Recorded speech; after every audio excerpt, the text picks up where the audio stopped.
Hello, it's Steve Livingston with Geocentric. Thank you very much for joining me on tutorial number 3 for CSM 3D VIS version 2. So today's video is going to be talking about deformation, function of the model build, and this is one of the more exciting features that we have besides importing terrains and also importing GLTFs into the model. I really like this one as a hydrogeologist, kind of developing three-dimensional, really interesting three-dimensional and unique features, geological features in the model. So if I just go back to some of the more common features of the model use, so we have the plane, everything's at 0, 0. We have what version of or what file that we brought in. If there's a green line around the asset and a green box around this asset, then they're coordinating. They're the same. And then, like I said, you just click on the eye, and you can turn the assets on or off from the library. So I've preloaded one of the geological assets into the model already, and we can scale it, etc. And that was in the earlier version of the tutorials. But if we go over to this change topography, that's what I wanted to describe today. So the tool type is you can change the morphology of the geological asset, meaning that you can create hills and valleys and different deformation and topographies within that particular asset. So we have the hill and we have the valley, and we have the amount, which dictates how much of an exaggeration or amount of sort of concentrated deformation that occurs. And they also have the radius, so that gives a kind of a sense of geographically within your asset, how far away is that amount going to be applied. So let's just look at this one right here.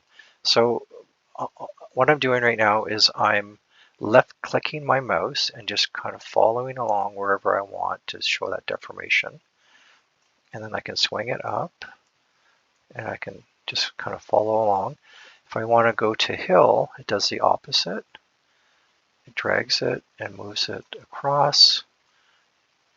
And all I'm doing right now is dragging my mouse and kind of almost like painting across.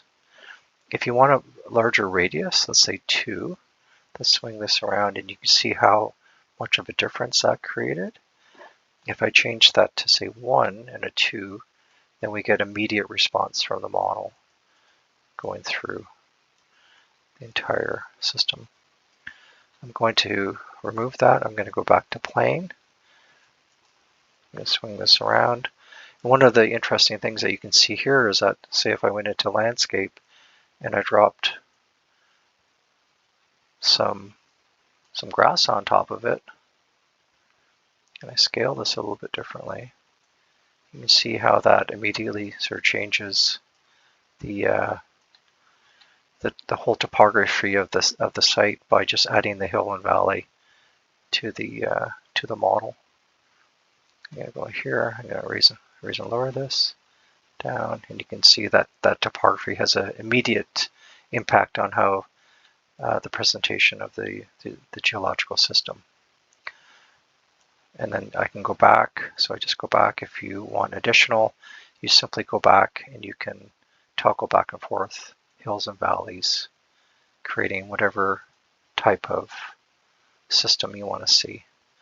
So it's very simple. I think it's one of the most powerful things that we have in the model.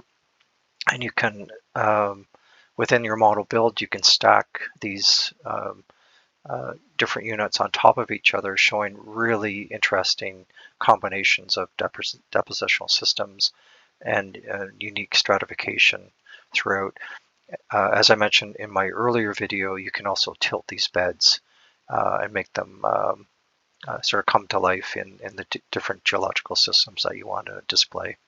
So thank you very much for joining me today, and look forward to supporting you in the future. Thanks again.